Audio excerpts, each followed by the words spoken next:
ప్రభువైన యేసుక్రీస్తు నామములో ఈ ఉదయకాల సమయంలో మరొకసారి మీ అందరికీ వందనాలండి. ఈ దినాన మనం జ్ఞాపకం చేసుకుని చదువుకునే ఒక లేఖన భాగము, ఒక అధ్యాయం ఏంటంటే యోబు గ్రంథము 12వ అధ్యాయము 7వ వచనం నుండి 9 వచనాలు చదివితే చక్కని మాటలు అక్కడ వ్రాయబడ్డాయి.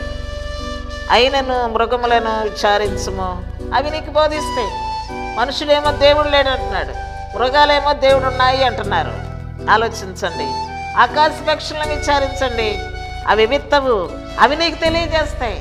ఆకాశ పక్షులను ఆలోచన చేసినా కూడా సముద్రంలోని చేపలను ఆలోచించండి, అవి నీకు తెలియజేస్తాయి, అవి నీకు వివరిస్తాయి దేవుడున్నాడు అనేదాన్ని. వీటిని బట్టి యోచించిన ఎడల యెహోవా హస్తము వీటన్నిటినీ కలుగ చేసెను అని తెలుసుకోలేని మనుషుడంటూ ఉండడండి. కష్టకాలంలో ఉన్నాడా, దేవుడు ఎక్కడున్నాడు అని అంటాం కానండి, ఆయన ఉన్నాడు. ఆయన యొక్క హస్తము సమస్త సృష్టిని కలుగ చేసింది. మరి ఉదయకాల సమయంలో నన్ను కూడా కలుగ చేసింది ఆయన హస్తమే. అందరికీ వందనాలు. అట్టి దేవుని యందు మీరు విశ్వాసం ఉంచాలని ప్రభు పేరిట కోరుతున్నాను.